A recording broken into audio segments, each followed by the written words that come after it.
dia orang sakit, dia emang agak gila. Orang seperti kamu mana tahu rasanya untuk ngobrolin hal serius.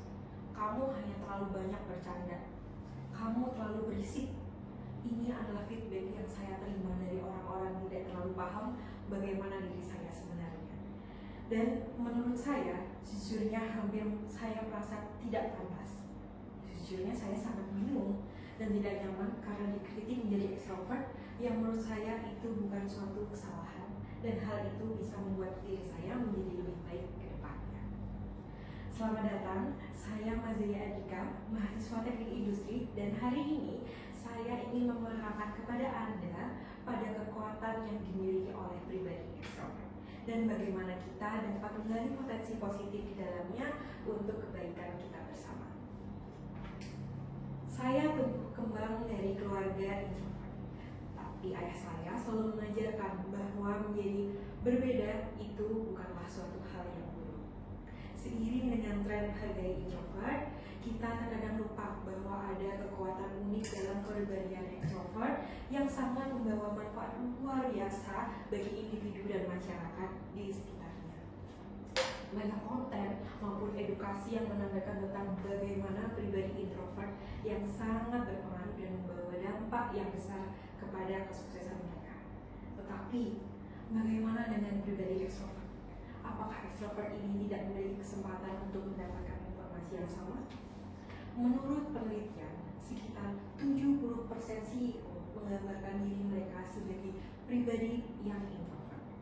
Lalu, bagaimanakah dengan informasi untuk pribadi yang ekstrovert?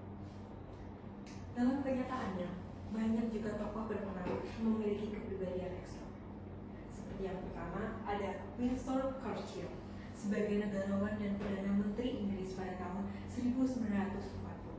Yang kedua ada Margaret Thatcher, Perdana Menteri Inggris yang pertama. Dan juga yang ketiga ada Bill Clinton sebagai Menteri Inggris dan penyanyi, aktris, dan juga aktivis yang menyuarakan hak asasi manusia. Dan juga ada Neely Wicklam sebagai aktivis yang memperjuangkan hak-hak perempuannya di Kanada. Nah, karena di Indonesia ini sendiri dikenal dengan budaya ramah tamah dan juga basa-basi, maka dari itu, dari anak yang ekstrovert cenderung dianggap sebagai anak yang cerewet, anak yang jago ngomong, dan juga selalu tampak ceria. Namun, seringkali dianggap lebih mudah bergaul, lebih mudah bersosialisasi, dan lebih banyak mendapatkan peluang rezeki dari berbagai koneksi yang ia miliki. Padahal tidak juga. Banyak orang justru merasa tidak nyaman dengan orang yang terlalu ekstrovert, karena seringkali orang yang ekstrovert hanya pandai bicara, namun tidak pandai mendengarkan. Yang ada dalam pikiran saya adalah, benarkah seperti itu? Teori kepribadian ini muncul pertama kali diucapkan oleh Carl Gustav Jung. Dia melakukan penelitian diam pada tahun 1875. Dasarkan pada perilaku atau karakteristik psikologis, introvert dikenal sebagai individu yang cenderung menarik diri dan menyendiri, terutama dalam keadaan emosional, dan lebih menyukai kegiatan yang bisa dilakukan sehari-hari. Dan juga pribadi ini banyak berpikir sebelum bertindak dan berbicara. Selanjutnya, pribadinya lebih mudah dan suka menutupi perasaannya sebenarnya, dan lebih suka mengembangkan ide-ide yang dia miliki sebagai pribadi yang teliti dan juga bersungguh-sungguh dan juga konsisten. Kepribadian ekstrovert ini adalah kebalikannya. Dia menyukai banyak situasi yang melibatkan banyak orang, berani mengambil risiko, suka bertindak tanpa banyak berpikir, dan cenderung lebih memperhatikan keadaan emosinya secara lebih terbuka. Cenderung lebih suka langsung bertindak daripada berangan-angan terlalu lama, dan juga cenderung memiliki kepribadian yang tidak konsisten. Nah, menurut kepribadian dan penelitian, ternyata faktor kepribadian ekstrovert bisa ditimbulkan dari faktor biologis manusia. Perbedaan pertama didasarkan dari level dasar reticular activating system atau RAS, yaitu sel inti di otak yang saling berhubungan untuk mengatur keterjagaan dan transisi antara tidur dan bangun tidur. Di pagi hari, setelah bangun tidur, ekstrovert jika ia justru merasa kurang bersemangat, nah, ia akan mendengarkan musik dan sangat keras atau mencari rekan mengobrol, pergi jogging atau mengajak ngobrol tetangga di dekat rumah, atau paling tidak membuka obrolan dengan anggota rumah yang lain. Dari hal tersebut, banyak orang tua berkata bahwa apa yang dilakukan oleh ekstrovert itu sangat-sangat produktif. Nah, yang kedua, hal ini didasari oleh adanya neurotransmitter di dalam tubuh yang membantu manusia dalam proses berpikir. Ada banyak neurotransmitter, contohnya adalah asetilkolin dan dopamin. Ekstrovert didominasi oleh jalur dopamin pendek yang berperan mengontrol gerakan sadar dan mempengaruhi tidur, suasana hati, perhatian, proses belajar, dan juga kemampuan untuk menyadari pengalaman yang menyenangkan. Hal ini menyebabkan ekstrovert berbicara cepat dan lebih sedikit mendengar. Ekstrovert juga baik dalam ingatan jangka pendek dan kecepatan berpikir mereka, dan juga tidak membutuhkan waktu lama untuk berbicara sebagai seorang ekstrovert. Ketiga, berdasarkan faktor biologis terletak pada sistem syaraf. Ekstrovert memiliki fungsi utama sistem syaraf, yaitu saraf simpatik, yang berperan memacu kerja organ tubuh sehingga ekstrovert lebih banyak bergerak, beraktivitas, dan juga berolahraga. Nah, if you cannot measure it, it doesn't exist adalah kata-kata yang populer diungkapkan oleh Brené Brown. Kita di sini ada karena adanya koneksi yang kita hubungkan. Hubunganlah yang memberi arti dan tujuan pada hidup kita sendiri. Beberapa penelitian sudah dilakukan oleh Brené Brown ini sendiri. Penelitian yang sudah dilakukan, yang pertama adalah ketika manusia bertanya tentang cinta pada seseorang, yang mereka bicarakan tentu adalah waktu patah hatinya. Ketika seorang berbicara tentang pengalaman buruk mereka, yang mereka katakan adalah ketika mereka dikucilkan dan tidak memiliki teman. Dan ketika ada seseorang yang bertanya tentang adanya hubungan, cerita yang akan didapatkan adalah cerita tentang putusnya hubungan itu. Setelah memahaminya dan sadar, Brené Brown akhirnya menguapkan bahwa rasa tersebut adalah rasa malu. Yang mendasari rasa malu itu yang membuat orang berkata, saya tidak cukup baik. Yang membuat semua orang tahu bagaimana rasanya. Saya tidak begitu putih, saya tidak begitu cantik, saya tidak begitu kurus, dan saya tidak cukup berhasil. Dan hal yang menyadari dan mensadari semua itu adalah rasa keraguan dan ragu-ragu dalam diri manusia. Karena manusia belum cukup mengenal diri mereka secara baik. Sangat penting memiliki kesadaran untuk bisa berhubungan. Maka dari itu kita harus memperlihatkan diri kita yang sesungguhnya kepada orang lain. Satu-satunya hal yang menghalangi kita untuk berhubungan adalah rasa kekhawatiran kita akan ketidakpantasan untuk menjalin sebuah hubungan dengan orang lain. Nah, bagaimanakah untuk menjadi ekstrovert dan membawa aura positif kepada orang lain? Mulailah dengan segala sesuatu dengan langkah kecil.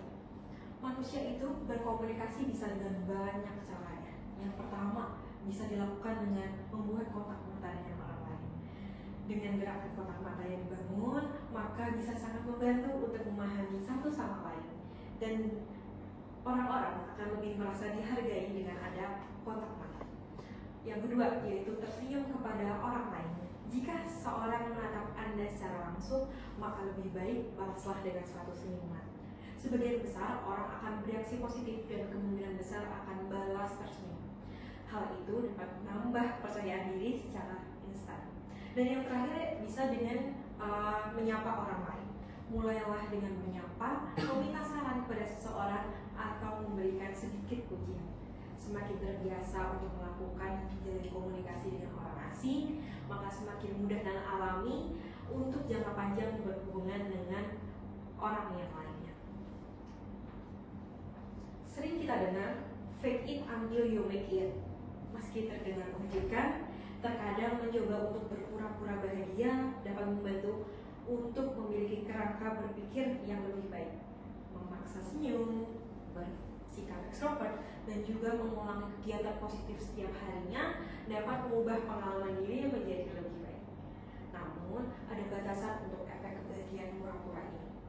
Misalkan pada membangun koneksi, bergaul dengan orang-orang yang nyaman itu sangat mudah, tetapi sangat sia-sia jika Anda tidak pernah keluar dari zona nyaman Anda, dan menurut saya bisa merugikan dalam lingkungan sosial dan juga lingkungan profesional. Tidak ada yang akan ingat betapa lembutnya suara Anda saat pertama kali bertemu.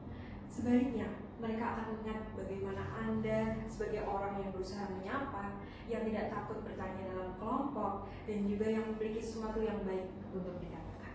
Karena kesan pertama itu sangat penting dan berpengaruh untuk diingat dalam berhubungan dengan orang. Nah, hal ini bisa menjadi tips untuk para fresh graduate untuk bisa memberanikan dirinya untuk keluar dari zona nyaman. Hal ini dibuktikan dari pengalaman nyata yang saya dengar dari pengalaman magang saya di kantor. Staf junior mengatakan kepada saya, lalu berkata, "Saya baru merasakan hidup ketika saya mulai bekerja." Pikir saya bagaimana bisa? Beliau bercerita bahwa dia terlalu menyiapkan waktunya ketika masa sekolah dan berada dalam zona nyaman dia sendiri. Mencoba hal baru, bahkan menyapa teman bukanlah sesuatu yang penting bagi dia. Mengikuti forum angkatan lebih penting tidur siang dan juga memilih untuk pulang. Saat mulai bekerja di perusahaan swasta, beliau menyadari bahwa skill yang dia miliki masih perlu banyak dilatih, dan ia rasa tidak ada orang kantor yang peduli dengan dia. Akhirnya dia memaksakan untuk membuka dirinya dan mencari rekan kerja untuk mengikuti aktivitas kantor. Bahkan untuk menyapa orang-orang yang terpasang dengan dirinya, dia mengatakan bahwa dia merasa hidup dan menjadi pribadi ekstrovert yang lebih menyenangkan untuk menjalani hidupnya. Sebagai seorang ekstrovert, saya tahu betul rasanya didorong oleh energi yang meluap-luap. Dan untuk terhubung dan senang untuk mencoba hal baru, dunia akan terasa penuh dengan segala kemungkinan. Dan setiap perjumpaan dengan manusia seperti jalan yang mudah untuk dijelajahi. Masa muda adalah saat yang tepat untuk memanfaatkan berbagai pengalaman itu, untuk menyerap pengalaman sebanyak mungkin dan juga membangun jejaring luas. Hal ini adalah bekal yang tak ternilai untuk masa depan, dan percayalah, pengalaman yang kita dapatkan saat muda akan membentuk kita siapa diri kita nantinya. Jadikanlah hidup yang hanya sekali ini lebih bermakna, dan ketika kamu menjalani hidup sesuai dengan jati diri, kamu akan merasakan kebahagiaan dan kepuasan yang lebih mendalam. Hidup akan terasa lebih bermakna dengan penuh tujuan. Nah, kepribadian ekstrovert bukanlah sesuatu yang harus ditutupi, namun dapat menjadi sesuatu yang dapat dilihat dengan berbagai macam potensi dan kelebihannya. Pribadi yang ekstrovert dapat menjadi sumber daya yang berharga. Mari kita semua belajar untuk dapat menghargai keberagaman dan kepribadian, dan juga memanfaatkan kekuatan yang dimiliki oleh setiap individu, termasuk menerima sebagai pribadi ekstrovert maupun pribadi introvert. Dengan menghargai dan memanfaatkan kekuatan ekstrovert yang ada pada dalam diri kita, kita dapat menciptakan lingkungan yang lebih inklusif dan juga produktif. And for the culture, let ourselves be seen. Rasakan apa keinginan yang kita butuhkan, sampai ke dasar hati dengan segala potensi yang kita punya, supaya kita bisa mencintai dan bersyukur dengan sepenuh hati di apapun situasinya, walaupun itu adalah sesuatu yang sangat sulit, supaya kita tetap ingat rasa bersyukur dan bahagia di momen-momen menakutkan, supaya kita alih-alih membayangkan hal buruk, kita dapat menyadari dan berkata, saya sangat bersyukur karena dengan segala kekurangan ini adalah bukti saya masih hidup hingga kini. Dan terakhir, yang paling penting adalah sadar bahwa kita sudah pantas.